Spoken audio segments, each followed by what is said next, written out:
Merci Seigneur. Mais aujourd'hui, j'aimerais vous donner un très puissant enseignement. Moi, je l'ai eu dans l'avion quand j'allais en Guadeloupe. Et je voulais prêcher cela, mais Dieu m'a donné notre message pour la Guadeloupe. Un très puissant enseignement. Comment entreprendre avec Dieu? Entreprendre avec Dieu. Les réalités. Nous avons tous un travail à faire avec Dieu. Et si vous n'avez pas un ministère, si vous ne connaissez pas votre ministère, vous avez un sérieux problème. Il y en a qui savent, ils savent réellement qu'est-ce qu'ils veulent avoir. Il y en a qui savent qu'est-ce qu'ils attendent de Dieu. Mais ils ne savent pas qu'est-ce que Dieu attend d'eux. Alléluia. Vous devez savoir ce que Dieu attend de vous. Quel est votre ministère? Demande à ton voisin. Quel est ton ministère? Quand vous fait là. Moi, je sais, je cherchais traitement. Entreprendre avec Dieu, nous allons voir quelques points qui sont essentiels et primordiaux pour entreprendre avec succès. Succès. Et malheureusement, nous remarquons que des chrétiens échouent lamentablement. Le taux d'échec chez les chrétiens est trop élevé. Parfois même plus élevé que chez les païens. Mais la parole de Dieu nous dit quelque chose. Tout ce que tu fais réussira. C'est la parole de Dieu, mais est-ce que Dieu ment? Pourquoi on échoue dans tout ce que nous faisons, dans la plupart des choses que nous faisons? Nous allons voir cela. C'est la méconnaissance des réalités spirituelles. Et souvent parce qu'on ne se laisse pas guider par Dieu. La première chose qu'il faut savoir, Dieu tient toujours à ses promesses. Tiens ton voisin, Dieu tient toujours à ses promesses. Écoutez-moi bien, lorsque vous recevez une promesse qui vient de Dieu, vous devez être sûr que Dieu va accomplir sa parole. Je ne vous dis pas des promesses, des fausses prophéties qu'on reçoit des gens. Aujourd'hui, je vous dis, 90% des prophéties sont charnelles et fausses. Je dis bien 90%. Un homme de Dieu très respecté, Kenneth Hagin, maintenant auprès du Seigneur, avait dit dans sa vie, 90% des prophéties qu'il a vues et entendues dans le milieu évangélique sont fausses. Pour vous dire, ne basez pas votre vie sur la prophétie de quelqu'un. Mais si vous avez reçu une prophétie et que Dieu l'a confirmée de différentes manières, Dieu confirme toujours une prophétie d'une manière objective par deux éléments indiscutables. Dieu confirme toujours. Quand il n'y a pas de confirmation, mettez la prophétie dans le tiroir jusqu'à ce que Dieu confirme. Moi, j'écoute toutes les prophéties qu'on me donne et je mets en réserve. Quand il n'y a pas de confirmation, je ne me base pas dessus. Quand il y a deux confirmations indiscutables, deux personnes qui ne se connaissent pas, qui viennent confirmer la chose, et là, je peux commencer à consulter Dieu et à mettre ça dans mes prières. Parce que des fois, le diable vient nous donner des faux espoirs. Un faux espoir trop enraciné vous amène à la déception et à la dépression. Imaginez-vous que Dieu vous promet quelque chose, on vous dit que Dieu vous promet quelque chose alors qu'il ne nous a rien promis, et vous commencez à bâtir votre vie dans cette direction-là, et vous consacrez toute votre énergie, vos jeunes, et au bout de 2 ans, 3 ans, vous voyez que ce n'est pas ça, ça peut vous amener même au suicide. Une grosse déception. Voilà pourquoi vous ne devez pas mettre foi à tout esprit. C'est écrit dans 1 Jean. Ne mettez pas foi à tout esprit. Et quand l'apôtre Jean dit cela, il fait allusion aux prophéties, aux révélations. Voyons le cas d'Abraham. Abraham, Dieu l'avait promis une descendance. Mais au lieu qu'Abraham s'accroche sur la promesse de Dieu, Abraham a vu que le temps passait et que rien ne s'est passé. Alors il a commencé à se décourager, il a écouté Sarah et il a voulu agir par la chair. Il est allé vers Agar pour avoir un enfant et on connaît la rivalité, les souffrances qui sont nées de cette erreur. Quand nous désespérons, nous croyons plus à la promesse de Dieu, c'est là où on fait des bêtises. On va se marier par la chair, on va voyager par la chair, et cela nous écarte encore plus du plan de Dieu. Si Dieu vous a promis quelque chose, qu'il pleuve ou qu'il neige, quel que soit le temps, cela s'accomplira. Dis à ton voisin, cela s'accomplira. Ne doute pas. Dieu ne peut pas mentir. Dieu ne sommeille ni ne dort. Il veille sur sa parole pour l'accomplir. Ce n'est pas quelques calomnies, quelques méchancetés qui est l'homme pour s'opposer à Dieu. Si Dieu est pour toi, qui peut être contre toi? On commence à glorifier les gens, on se plaint, mais non. Dieu t'a dit quelque chose. Voyez, Moïse devait vivre, même quand on l'a mis dans l'eau, les crocodiles ont gêné. Daniel devait vivre, même quand on l'a mis dans le trou de lion, les lions ont gêné. Tes ennemis vont gêner pour que tu réussisses. Applaudissez Jésus, alléluia. Gloire à Dieu. Et nous voyons dans Esdras chapitre 1, verset 1 à 4. On va lire ça, Esdras. Esdras après Chronique, après Samuel, après le roi, après Chronique, on tombe dans Esdras. Esdras était un grand entrepreneur. Et je crois que Dieu va élever des grands entrepreneurs ici. Je lis l'histoire d'un homme, d'un Saoudien. Lui, il n'est pas devenu riche par le pétrole ou par l'héritage. On dit que c'est un grand entrepreneur. Il a commencé ses affaires avec 15 000 euros. 15 000 dollars. 15 000 dollars. Et il a hypothéqué une maison. C'est comme ça qu'il a démarré dans la vie. Je pense que la plupart des gens ici, de bons gestionnaires, ont 10 000, 5 000, 15 000 euros dans le compte. À part ceux qui mangent et tout sans rien économiser. Avec une maison hypothéquée, cet homme-là a démarré comme n'importe qui parmi nous. Aujourd'hui, sa fortune s'élève à plus de 20 milliards. À plus de 20 milliards. Il a des Boeing, il a des piscines dans l'avion, il a des... tout. Un païen. Et nous, les enfants de Dieu, même avec 2 000 euros, on peut démarrer. Hein? Même si on n'aura pas 20 milliards, mais avec 2 000 euros, on peut arriver à 3 millions. Et puis faire un chèque de 300 000 euros à Bouchapeli. Pas beaucoup d'amen. Vous laissez le maître riche pour vous, quoi. On va lire. Esdras, chapitre 1, verset 1 à 4.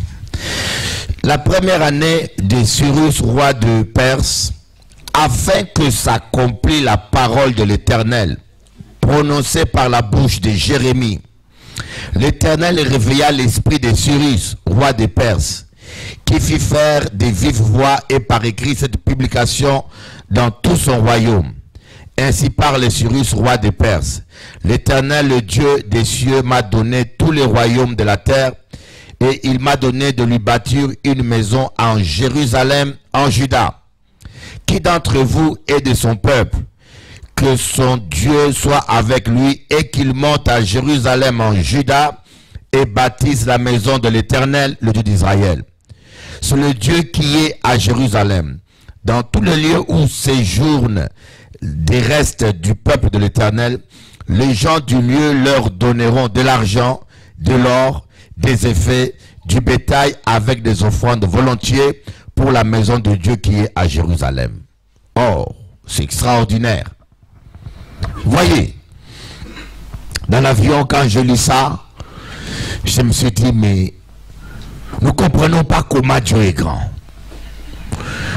Tout le monde était en déportation, ces gens-là, la ville a été détruite, Jérusalem détruite, le temple détruit, et le peuple en esclavage.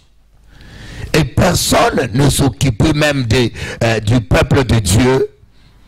Mais Dieu lui-même est allé, on dit, éveiller l'esprit du roi Cyrus. Dieu lui-même, il a réveillé son esprit. Dieu sait s'occuper de ses affaires lui-même. Dieu sait s'occuper lui-même de ton dossier. Tu n'as pas besoin de donner un coup de main à Dieu pour qu'il accomplisse ce qu'il t'a promis. Même quand toi tu aurais oublié la promesse de Dieu, même quand les gens ne croiraient pas à ce que Dieu t'a dit, mais ce que Dieu t'a dit, il s'en chargera au moment fixé, il saura comment agir. Applaudissez un peu le roi des rois. Oh! Et Dieu m'a dit, tu vois comment vous sous-estimez ma puissance. Un roi païen, personne ne lui a parlé, personne ne lui a prophétisé, personne ne lui a demandé une faveur. Mais lui-même il dormait, Dieu est venu le visiter, il lui a dit, maintenant je vais accomplir la parole que mon serviteur Jérémie a dit. La parole que Dieu dit s'accomplira toujours. La parole que Dieu t'a dit s'accomplira. Si c'est réellement c'est Dieu, combien de gens se battent? On ne reconnaît pas mon ministère, on ne reconnaît pas mon appel. Ah, j'étouffe. Tu n'as qu'à étouffer. C'est bon que tu étouffes. Quand quelqu'un dit il étouffe, dit gloire à Dieu, étouffe encore plus. C'est que c'est le vieil homme qui est en train de mourir. Il faut qu'il meure. Alléluia. Applaudissez le Seigneur. Il faut que le vieil homme meure. Ah, j'étouffe. On ne reconnaît pas mon ministère. Et si ce ministère-là vient de Dieu, au temps fixé par Dieu, Dieu révélera l'esprit du pasteur pour que ce ministère-là soit reconnu. Mais des fois, on veut être reconnu par la chair. Et on fait tout état de cinéma, de rapportages, de murmures, de critiques, parce qu'on ne reconnaît pas ton ministère. Si ton ministère vient de Dieu, où est le problème? C'est l'affaire de Dieu. Si on ne le reconnaît pas, ce n'est pas ton affaire. Gogo. Donc la première chose, vous devez savoir que Dieu sait se charger. Dieu est responsable. Dieu, il sait se battre. Dieu, il est capable. Dieu, ce n'est pas n'importe qui. Si Dieu veut que tu ailles même des papiers, tu manques de carte de résidence ici, Dieu va convaincre même le préfet. Il ne sait même pas pourquoi il te donne les papiers, mais il te les donne. Mais je vous dis, si Dieu décide, même le jury, au lieu qu'on te condamne à 20 ans, le jury change d'avis à 1 an. Dieu, il est tout puissant. On dit que les rois sont comme une rivière dans la main de Dieu. Leur cœur. Dieu fait pencher leur cœur en faveur de ceux qui lui sont agréables.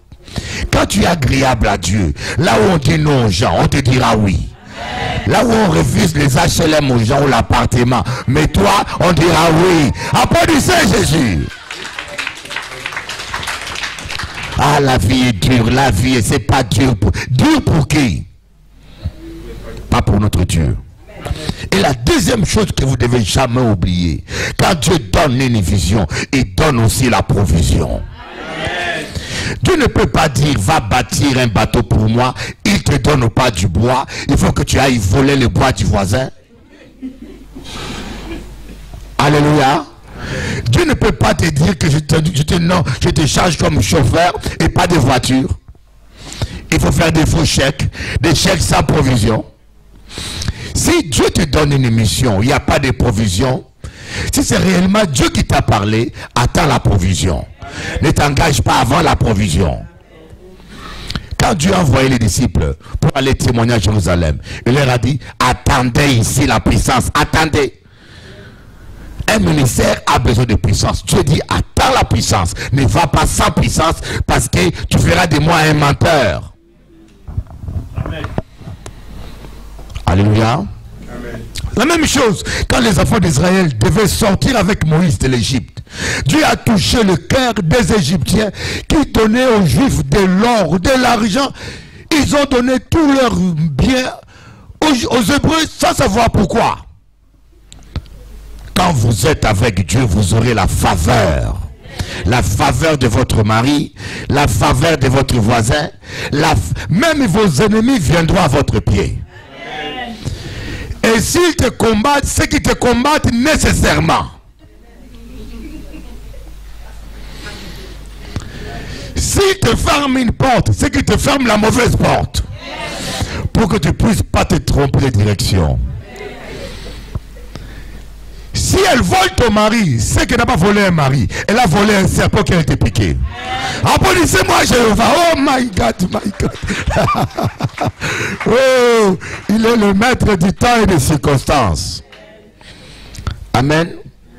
Deuxième chose qu'il ne faut jamais oublier, troisième plutôt, ne vous associez pas avec de mauvaises personnes. Vous ne pouvez pas marcher avec Dieu et vous associer avec de mauvaises personnes. Ils vont vous compliquer. Beaucoup de fois, la vie devient compliquée parce que tu as des mauvais amis. J'ai dit ça à quelqu'un hier. Un vrai ami qui vous aime est un don de Dieu. Ezra chapitre 4, versets 1 à 6. Ne vous associez pas avec n'importe qui. L'erreur que nous faisons dans les affaires, c'est ça. Quelqu'un qui a la malédiction, lorsqu'il est associé avec toi, il annule ta bénédiction.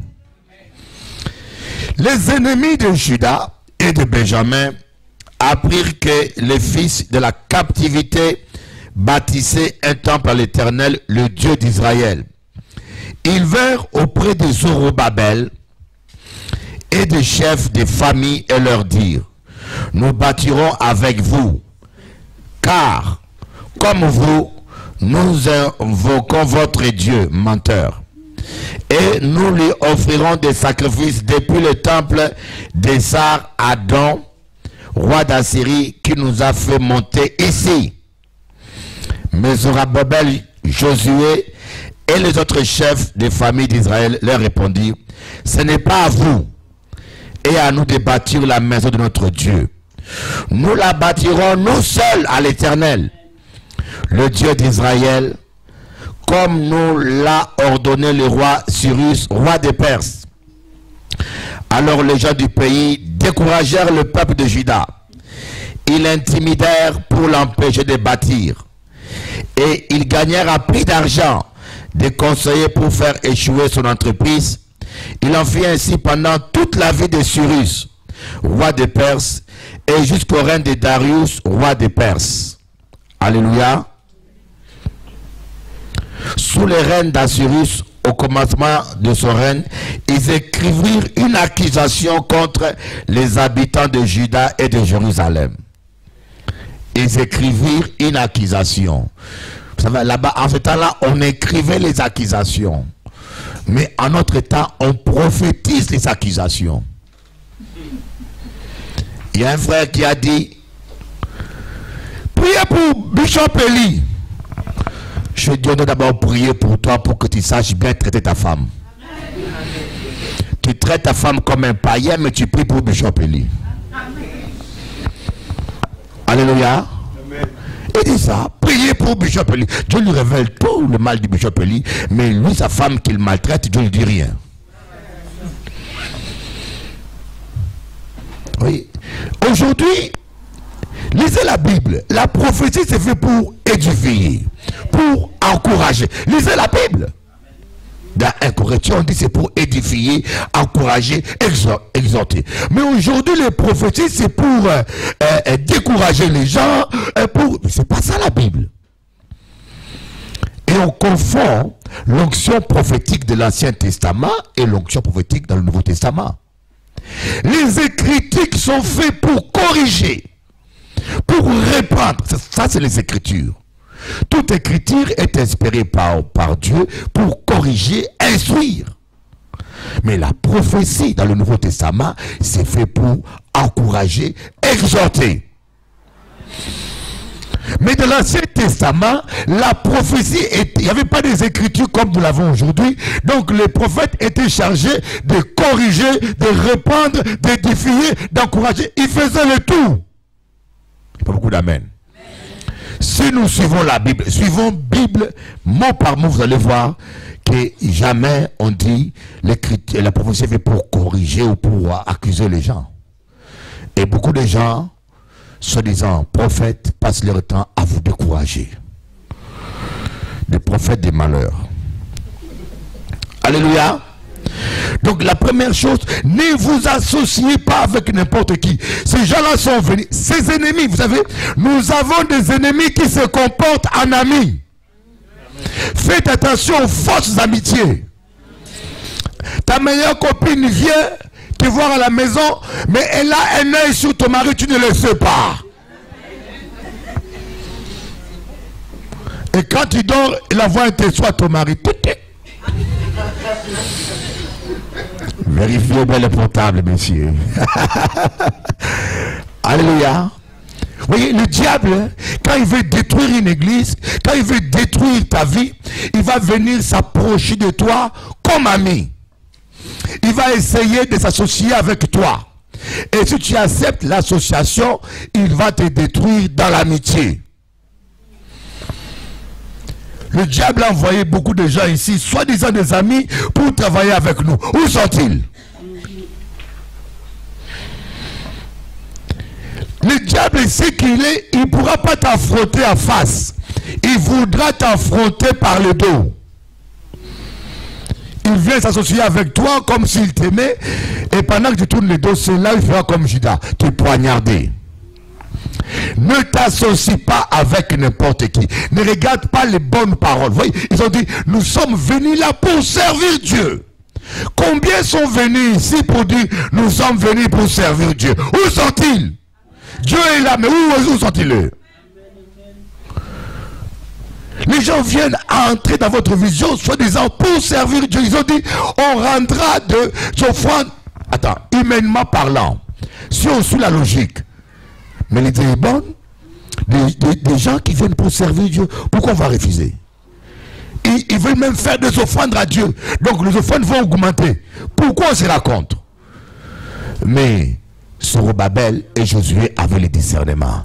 Ils ont dit non, non, non, non, non. Dieu ne nous a pas parlé de vous. Dieu ne nous a pas parlé de vous. Dieu nous a dit c'est à nous de bâtir. On ne veut pas de vous. Et quand ils n'ont pas pu séduire, alors là, ils ont manifesté leur fond. Ils ont commencé maintenant à intimider, à s'opposer ouvertement. Alléluia.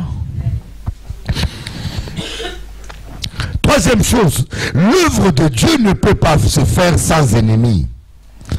Si vous servez Dieu, vous n'avez pas des ennemis, sachez que vous ne servez pas bien Dieu. Il n'y a pas beaucoup d'amen là. Si vous servez Dieu, vous n'avez pas d'ennemis. On ne vous fait pas de coups bas, de coups ventrales, de coups latérales. Et même de coups horizontales. C'est que vous ne servez pas Dieu.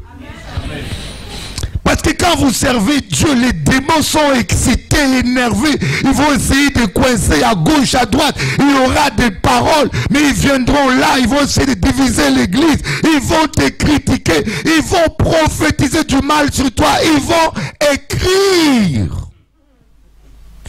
Quand vous voyez ça, ne vous découragez pas. Dites-vous, je suis sur le bon chemin. Applaudissez Jésus. Je suis sur le bon chemin. Quelqu'un m'a dit, Bishop Eli, ce mariage-là ne vient pas de Dieu. Ce fiançailles-là, j'ai trop souffert, je vais arrêter. Il y a trop d'opposition. Je dis, mais c'est ça le bon signe. Un fiançailles qui vient de Dieu, le diable le combat. Un mariage qui est de Dieu, le diable le redoute. Un mariage charnel, le diable est content, il te laisse. Il dit, perds-toi là bien. Mariez-vous bien là. Comme ça, il m'a qu'à tuer onction en vie. Alléluia. Dis à ton voisin, sois tranquille. Des fois nous disons ça, lorsqu'il y a complication, on commence à douter, on dit mais non, c'est pas le Seigneur.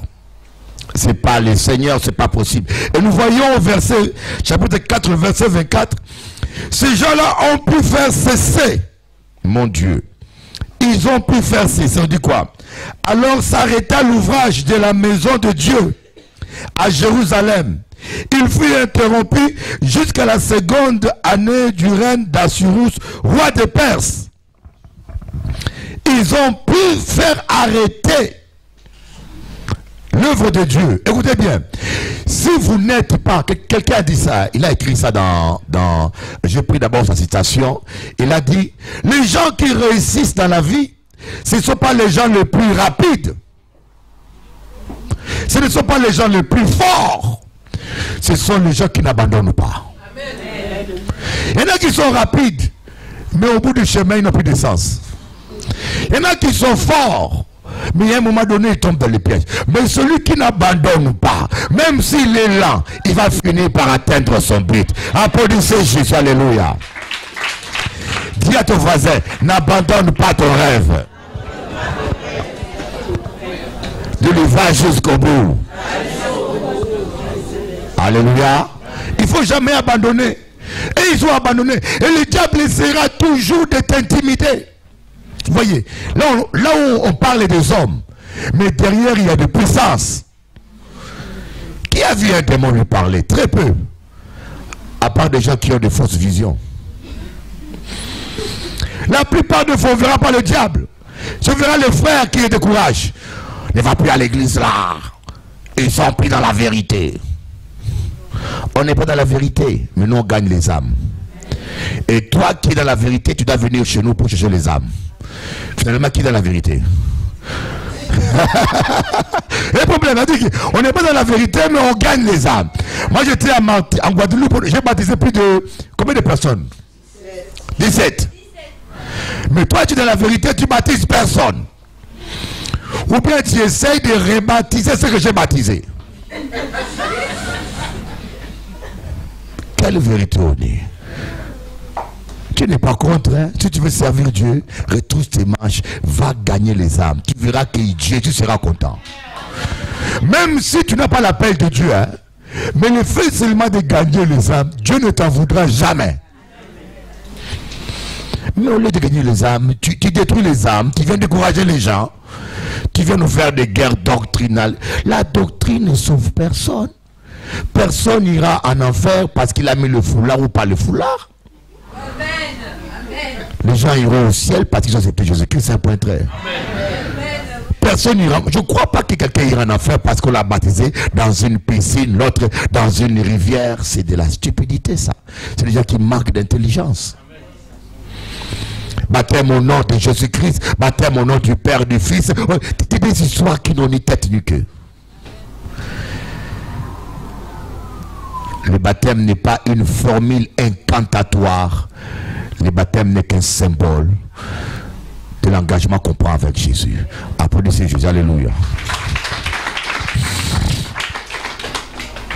Et nous voyons dans le chapitre 5, le verset 1 à 2, il a Agé, le prophète Agé et Zacharie, voilà, Agé le prophète et Zacharie fils d'Ido, le prophète, prophétisèrent aux Juifs qui étaient en Judée et à Jérusalem au nom du Dieu d'Israël. Alors Zorobabel fils de Sheltiet et Josué fils de Jotchadak s'élevèrent et commencèrent à bâtir la maison de Dieu à Jérusalem. Voyez, ils se sont laissés intimider. Ne vous laissez pas intimider par vos factures. Ne vous laissez pas intimider par des problèmes financiers. Ne vous laissez pas intimider par les célibats. Ne vous laissez pas intimider par la santé. Ne vous laissez pas intimider par les huissiers. Ne vous laissez pas intimider. Continuez à poursuivre votre rêve. Il s'accomplira. Ne baissez pas les mains. Dis à ton voisin, tu n'es pas n'importe qui. Tu n'es pas n'importe qui. Pas conscience. Est-ce que Jésus-Christ vient habiter à nous seulement pour nous faire bouger tout le temps? Et puis il n'y a pas. On est fauché toujours. Hein? Tu rentres en train. C'est ça la vie de l'esprit. Et puis toujours le même. Toujours fauché. Encore plus malade. Non. Lorsque Jésus rentre dans ta vie, ça change. Le désert change. Le jaillit du roc. Les païens verront, diront non, ça c'est le droit de Dieu. Ce Dieu-là est vivant, ce Dieu-là est puissant. Applaudissez un peu notre Jéhovah. Oh ma yaba soko. Yaba baba sondoro baba. Cinquième point. L'importance de la parole de Dieu lorsqu'on entreprend avec Dieu. Ezra chapitre 7 verset 6. L'importance de la parole de Dieu.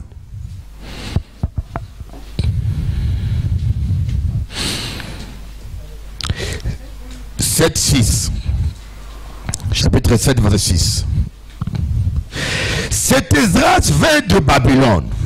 C'était un scribe versé dans la loi de Moïse, donnée par l'Éternel, le Dieu d'Israël. Et comme la main de l'Éternel, son Dieu, était sur lui, le roi lui accorda tout ce qu'il avait demandé. Oh my God. Comme la main de l'Éternel était sur lui, le roi païen lui accorda tout ce qu'il lui avait demandé. Tout ce que vous demanderez à mon nom, je vous le donnerai. Jésus a dit. Quand vous avez la faveur de Dieu, Dieu va disposer vos ennemis. Dieu va disposer votre patron. Dieu va même disposer le président. Dieu va disposer le roi. Moi, je sais qu'avant d'aller au ciel, le président de la France, je ne sais pas si le futur c'est Sarkozy, mais le président de la France doit me recevoir comme un prince. Amen. Paris, c'est à moi.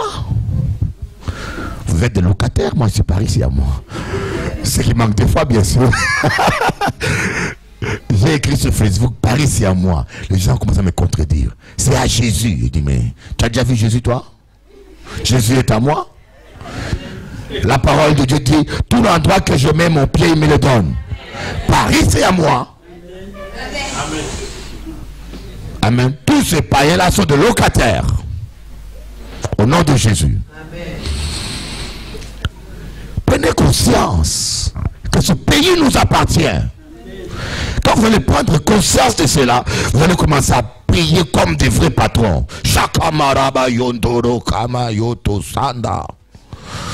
Vous allez prier avec assurance, avec classe.